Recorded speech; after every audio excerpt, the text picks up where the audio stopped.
ओलाशुणी जो एकाठी हवा तुम तो मिली कौच मुझे जो बंधु मिलन होता दिल्ली गस्त करूँ ये संपूर्ण रूपे जो कथा को लक्ष्य कर कहुचे राजनैतिक दल गठन राजनीति प्रक्रिया किसी अंशविशेष नुहे किंतु स्वाभाविक भाव में राजनीति लोक जो एकाठी हे आलोचना तो निश्चित भाव में वर्तमान ओडिशा जहाँ स्थिति निर्वाचन आम 2024 रे जाइए 25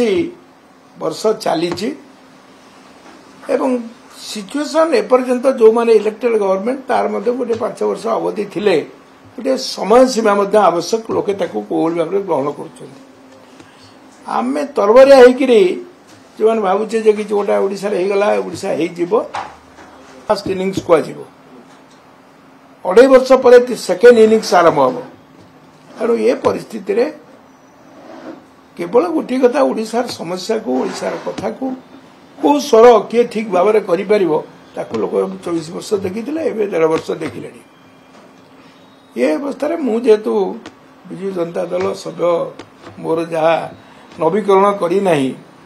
आम कह फ्रीलांसिंग कौन दलर ढांचा भितर ना विभिन्न राजनीतिक दल मो सागर जोगाजोग अच्छा किंतु राजनीतिक निष्पत्ति जो किसी हम मुझा मोर अन्य बंधु मान जो मैंने आलोचना करुँ आम साधारण भाव में जनईकि करूँ ये जो लुचा छरा कारबार राजनीति हुए ना राजनीति गोटे स्पष्ट मत रमर मत ये हूँ वर्तमान समय आदौ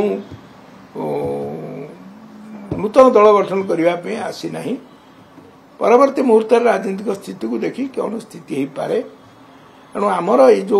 आलोचना जारी रम राज्य समस्या समय आलोचना करुचु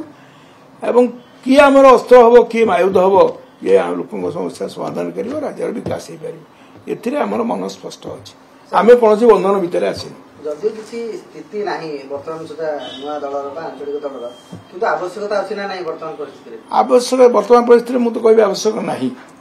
आवश्यकता सेतेबेले आसीबो जितेबेले सेही परिस्थिति जन्म देव विजु जनता दल गठन ओवरनाइट हो नथिला पूरा राजनीतिक प्रोसेस भितर होता समस्त विजु जनता अनेक आंचलिक दल ओडिशा गठन है से स्वल्पायु है अधिक दिन रही पारानी कि विजु जनता 24 वर्ष रहा आज भी अच्छी आगू रही पारे तेणु ये जो राजनैतिक परिस्थिति सृष्टि है विचार कर वर्तमान पे सरकार को समय देवा दरकार जे कौन कार्यक्रम हो लोके केते ग्रहण कर लोक पूरा विमुख हो गले सब हो गला जो माने देखुची हमर जो जातीय दल टी विशेष कर कांग्रेस दल सब सरीगला से क्षमता को आसवे ये जो व्यस्तता व्यग्रता ये लोकंर कथा नुहे ये आम निज राजनीतिक दल जो मैंने सत्ता रोचुनी से मैंने व्यस्त होगला सब कर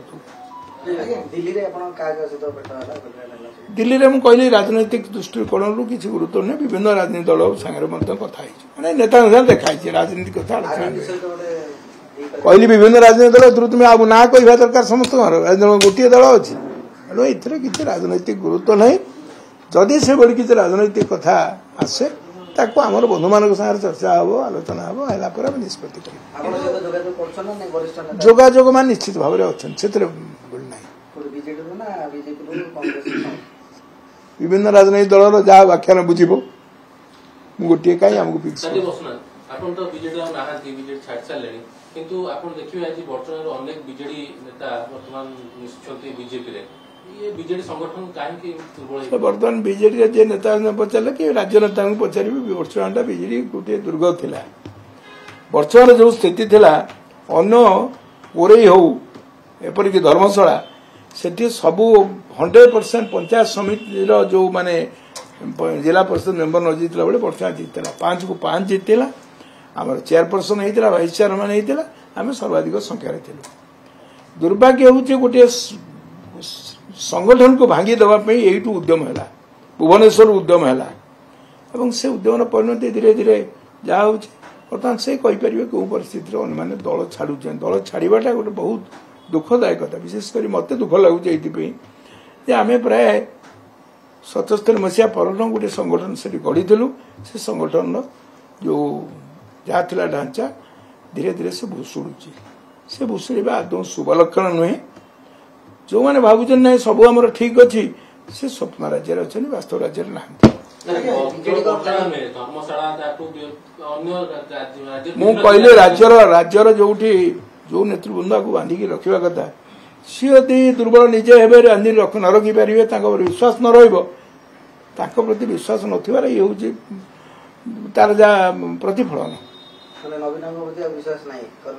ନା ରାଜ୍ୟ ନେତୃତ୍ୱର ପ୍ରତି ମୁଁ କହିବା ଠିକ ହବନି କାରଣ ବିଜେଡି ଦଳ ଲୋକ କହିବେ କିନ୍ତୁ ମୁଁ ଲକ୍ଷ୍ୟ କରୁଛି କର୍ମୀମାନଙ୍କ ବିଶ୍ୱାସ ହଉନି ଯେ ଇଏ ଗୋଟେ ନିଶ୍ଚିତ ଭାବରେ ବର୍ତ୍ତମାନ ତ ବିରୋଧୀ ଦଳ ଅଛନ୍ତି ଗୋଟିଏ ବିରୋଧୀ ଭୂମିକା ନେଇପାରିବେ ବିଶ୍ୱାସ ହଉନାହିଁ। ବିଜେଡି ଗଡକୁ ହରାଇବା ପାଇଁ ବିଜେଡି ହିଁ ଆରମ୍ଭ କରିଥିଲା କୁହାଯାଇପାରେ କାରଣ ବିଜେଡିର ନିଷ୍ପତ୍ତି ବିଜେଡି କରୁଥିଲା ବିଜେପି କରୁନଥିଲା ଯଦି ବିଜେପି କି ଦାୟିତ୍ୱ ଯିଏ ନେଇଥିବେ ଜିତିବା ପାଇଁ ଯାହା ଦରକାର ତାହା କରିବୁ ସେ ଭିନ୍ନ କଥା କିନ୍ତୁ ସେ ଖବର ମୋ ପାଖରେ ନାହିଁ କାହା ନେଉଥିଲା ବିଜେଡିର ନିଜ ରାଜନୈତିକ ଯୋଉ କାର୍ଯ୍ୟକ୍ରମ ଠିକ ଭାବରେ ନ ହେବା ଫଳରେ 24 ମସିହାରେ ଏଭଳି ବିପର୍ଯ୍ୟୟର ସମ୍ମୁଖୀନ ହେଲୁ। ଓଡ଼ିଶା ଲୋକ ଚାହୁଁଥିଲେ ଆଉ ଅଧିକ ଦିନ ରହିବା ପାଇଁ କିନ୍ତୁ ଆମେ ରହିପାରିଲୁନୁ ଆମେ ଅନ୍ୟ ଆଡେ ଗତି କଲୁ। କର୍ମୀଙ୍କର ଏଇତେବେଳେ ଛାଡନ୍ତି ଯେତେବେଳେ ବିଶ୍ୱାସ ହୁଏ ନା ଯୋଉ ଦଳରେ ଆମେ ଅଛୁ ସେ ଦଳଟି ଗୋଟିଏ ଏଭଳି ଆୟୁଧ ହବ ଯୋଉ ଆୟୁଧକୁ ବ୍ୟବହାର କରି ଆମେ ରାଜନୈତିକ କାର୍ଯ୍ୟକ୍ରମ କରିହବ